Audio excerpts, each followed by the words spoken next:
raised it back up.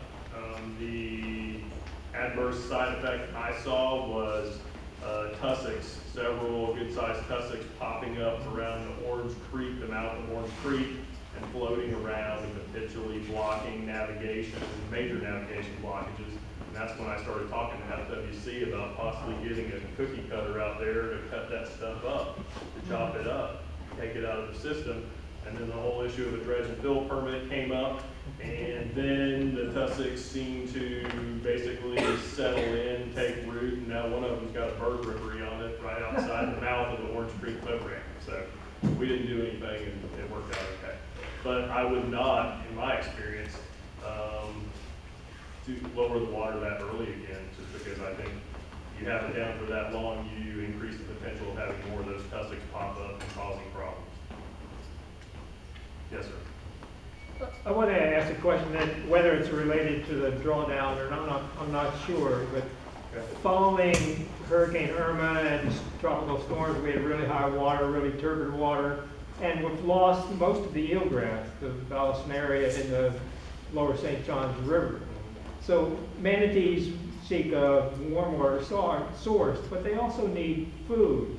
Are they trying to go upstream to any submerged vegetation, and does the drawdown affect that at all? Will it open any areas or restrict the manatees from any areas for feeding? We saw this spring, early this spring, when there seemed to be a lack of submerged plants from, like I said earlier, 2+ years of dark water, where you couldn't see if there were submerged plants, what they were. We saw manatees coming into the reservoir and eating rafts of, what were they? It was pennywort. They were coming up underneath. There was actually a little floating piece of it in the middle of the lock one day when I went there in the morning, and there were 2 or 3 manatees eating the roots underneath the water. There was also about a 6 or 8 foot alligator right there next to it that just kind of, they ignored each other.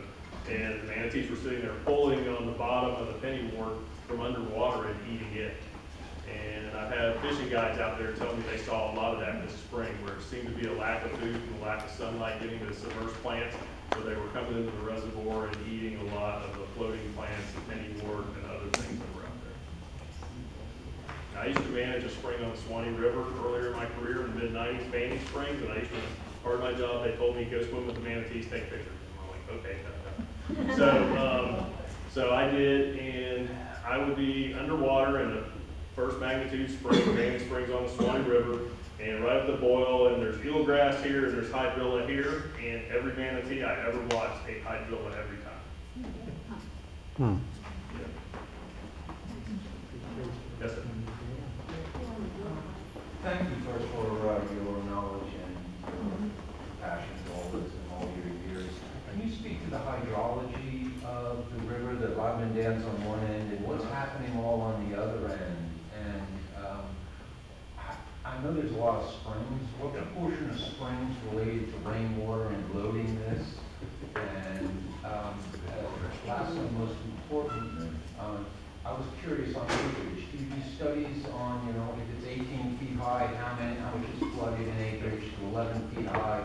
And do you think that there is a place that this can function at a moderate level, like 8 feet high, and how that would affect the environment in terms of having a leach to 8 feet high? That's a pretty complex question. That's a good question. Controlled in that one Well, thing, you so just that's talk okay. about it too, but I know you're knowledgeable. You just talk to the hydrologist. Again, I'm not a hydrologist, I'm not a geohydrologist or anything like that. I got my degree in Parks and Recreation, but I have lived and managed and worked around this system for 20-some years, so that's why I know it to the extent I can. I don't know, I know many people in this room know the Ocklawaha River starts down at the Green Swamp in Lake Apopka, and then there's 3 sets of locks and dams managed by the Water Management District that were part of a flood control project that the Corps did back, I believe, in the 50s. And then, and that's Lake Griffin, Moss Bluff, it's got Lake Griffin, the Harris Chain of Lakes down around Leesburg and all that. And so those are all the upper Ocklawaha is dam control. And then once you get to Moss Bluff, that's the last one until you get to Rodman Reservoir. But you have the biggest tributary of the Ocklawaha is Silver Spring, Silver River. And then that meets right there just upstream from State Road 40. So on the south side, because it flows from south to north, the Ocklawaha does. And then, turns and is the biggest tributary of the St. Johns River. So what else do you want to know? I know the different levels of Yes. acreage of area coverage. So at 18 feet, and these are based on old core bathymetry data. At 18 feet, the reservoir is 9,200 acres, based on that data from the core, 1977. At 11 feet, when it's drawn down, it's 4,300 acres. Say those numbers again, please. Okay, 18 feet. I can, if you want me to email you this sheet that has all this in more detail, we can do that. I've got my cards over there. Be happy to email you this whole sheet. But at 18, it was 92, and at 8, it's 43. No, at 11 feet, the drawdown level, the lowest drawdown level is 4,300. Okay. Is that the lowest drawdown level, 11? That's the lowest that's been done up to this point. If the dam wasn't there, would it be at 11? No, it would be at 4 was the historic river level. If the dam was removed, 4 was, and that's an average, because you could have high flows, there's a lot of rain, there's a big storm, it comes up a foot or two. You have no data for 4 feet As far as acreage. for the river or? For the whole reservoir. Well, it would be the river, so, I estimated one time from Eureka to the dam, if you basically remove the river, and again, this is my rough estimate, it was about 200 acres. Okay. If the river was in its banks and you were at, say, average flows, and that's, the river channel was 100 feet wide, which is a rough estimate, knowing what the river looks like up between State Road 40 and Eureka. So 200 acres versus 8 or 9 towers at average levels. We have, I know we've been getting into this Q&A for me a lot. Do you all want to stand up and speak if you've got, if you want to speak, or do you want to keep? I just have a question. The Q&A, all right, yes, I sir. wonder, how many springs are actually inundated by the reservoir right now? 20 is the best estimate. 20 Most- springs. Most, the number you keep seeing, yeah. And we go out and look at a lot of them towards the end of the drawdown when stuff's dried up. The vast majority of them are third magnitude springs, which is less than 10 cubic feet per second. And there's at least one blue spring, which is the largest, is a little over 10 cubic feet per second. It's a lower flow second magnitude spring. The first magnitude spring is over 100 cubic feet per second. And that's springs like Silver Springs, Rainbow Springs, and there's 33 of those, I believe, in the state. Sometimes they I'm fluctuate. just asking in the Rodman area, I'm sorry? in the Rodman Reservoir area. Yeah, there's 20 small 20 of them. springs there, yeah. With blue being the Natural- largest, natural fairly second flowing magnitude. So when you draw down, do they reappear? It depends. Some of them depends on what the water clarity is, how much rainfall we've been getting, turbidity, what the flows are coming from the upper Ocklawaha, because that water is usually more turbid and less clear, certainly than the Silver River water. If it's a drier period and you got a lot of Silver River water, then you can see some of them better. Sometimes they're covered up with aquatic vegetation. Blue Spring, the largest of those, that's on the north bank of the reservoir. Oh, no, wait, I'm sorry, south bank of the reservoir, it's right in there. Blue Spring is still probably, with the reservoir at 11 feet, it's probably 20 feet underwater, the boil of it. I've seen it maybe once or twice on it when the water is clear and you got the sun straight overhead at noontime. You can see a little bit of the boil on top of the water, and you can see the sand, the boil where the water's coming out, and the sand kind of, milling around there a little bit. But I've only been able to observe it a couple of times. But you still keep the level artificially high, so all those springs across from Kenwood, that whole cluster of springs there, you really can't see them. I mean, you can see catfish boil, but if the water was to its natural level, you can see those a lot better. Yeah, I'm sure if the You reservoir can see it, wasn't but there, they and it was, still flow. if it was at 4 feet, yeah. And then there's also a still flow. hypothesis that when the reservoir's up at the 18 to 20 foot level, at times the potentiometric head is actually recharging groundwater and forcing water to go backwards where some of those low flow springs are. Where it could be potentially doing recharge or making them backflow, depending on the semantics and your perspective on all this. So just for clarity, you're Yeah. saying when the water's high, springs are probably not flowing because of the head pressure? I think it depends, there's a lot of variables in there. What's the groundwater levels, what's the groundwater pressure, and then what the reservoir level is as far as how much head pressure it's putting on them. But the idea that possibly you're recharging Yeah. the aquifer is an interesting, I never thought about that. Thank you. Yes. I've been to several meetings in county, where we get called a poor county all the time, and we're always looking for new ways to bring in revenue and visitors and get something going. People are always saying we need splash pad, we need stuff for the kids to do. And, there's a guy in here I know that used to go see those springs across from kids, go to Blue Springs and spring hop along there before they called it spring hopping. And I think if I hope that the commissioners or any of the county managers will go out, Chamber of Commerce, during the drawdown and take a look and see all those people, because it's like tournament numbers there at Kenwood. There's 50, 60 people out or more on a Wednesday. And see all the people out there enjoying it. There's people, a couple old guys fishing every other bend out there. There's tons of people fishing. It's not like you would lose fishing. People out there are fishing, down south of Eureka, and they're fishing down south of the spillway in the river. And then we have springs, and we have more wildlife. I mean, there's so many more, a lot more bank fishing for people that don't have boats. So I hope the commissioners will go out there and see how many people are out there during the drawdown, because there's a lot. Like we were saying, you can't keep the garbage cans empty, because there's so many people out there. So I just hope they'll take the opportunity to go out there, because I know there's a few commissioners here, and take a look and see how people are really enjoying it. There's still people fishing. You can still have tournaments out there. I know we have the restrictions because of the drawdown, and they're concentrated, and you don't want to call the big ones out, but I hope that they'll go take a look. There's more to it than fishing. It's amazing.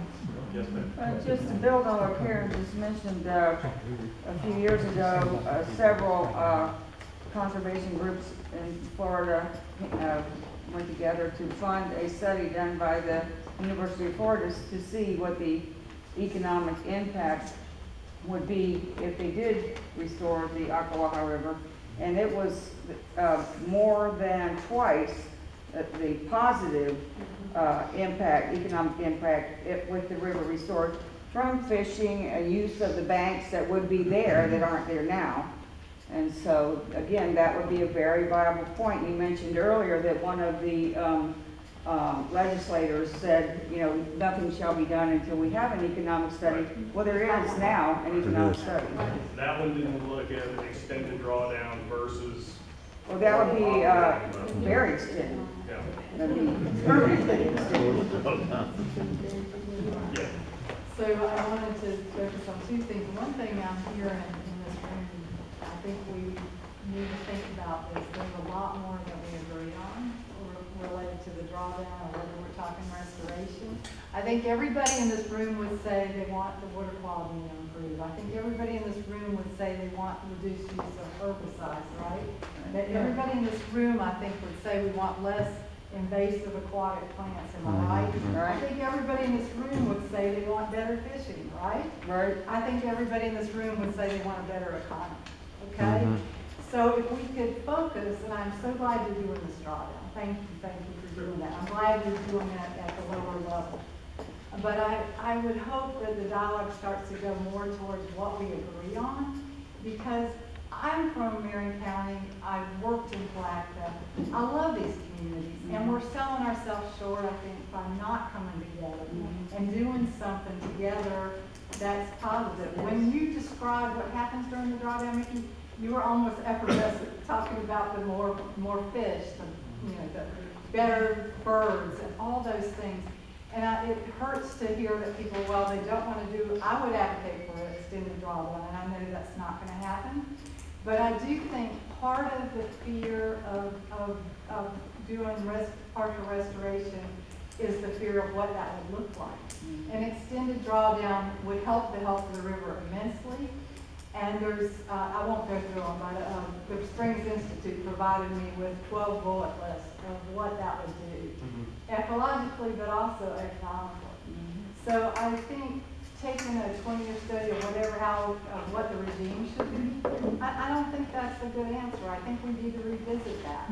And I would think an extended drawdown might give us time to see what would this look like long term. Yeah. But it would also make for a healthier river. So Well, I would advocate for a long-term drawdown. And I appreciate that. Well, I told people to go look at, if you want to know what restoration would look like 50 years later, is go look at Eureka, because that area was totally denuded of vegetation when they built the lock and dam there. You go look at that, and that's what it would look like in 50 years if you do restoration. So, you know, it's Sharpsbury a young also. floodplain forest. Is basically what you've got. Yeah, the Yeah. same thing at Sharpsbury Bridge. That was a bare bank up in there when they had drag lines in. And now it looks like it's a 100-year-old forest. I mean, the trees are probably, approaching 100 feet tall. Just real quickly, we were talking about whether the springs flow more or less during the drawdown, what's appreciable and what's measurable. Water Management District data dating from 1999 to 2016 during times of full reservoir and times of drawdown do support that the springs flow at a much greater intensity, even though they're small springs, that drawdown does occur. So it is an appreciable number, and you can see it. Whether you visibly can see it or not, you can actually measure it. For example, when the reservoir was full September 1st, 2015, there was 0 cubic feet per second flowing from Marion Blue.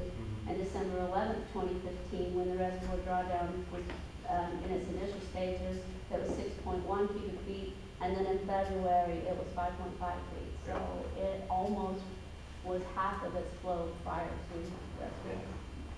So And you would expect that. You would expect 10 that, feet of yes. water sitting on top, or 8 or Absolutely. 10 feet of water sitting on top of the small spring, you would expect that. I Definitely. misunderstood. I thought you said there was no measurable data changes on that. There is measurable data. on They even the have smaller done some springs. measurements. Yeah, They go out there and look at it at times during some of the numbers, yeah, to my knowledge. definitely. Okay. Anybody else? Do we have people who have speaker cards, or people who want to get up and speak? Yeah, Chris. Go ahead. Yeah, some of the elected legislators, when we talk to them, show us the economics. So that is what the University of Florida study was all about, was to answer their question. And it did indeed show there were 340 people interviewed during the last drawdown. And the following year, another 340 people interviewed. And the conclusion was double the jobs, double the money for the economy. So that question's been answered. Well, I know some people who agree with that study and some who don't. Like most studies. Well, let me also reply that if somebody doesn't agree with the University of Florida, there's no law that says we're the only ones who can go out and get a study.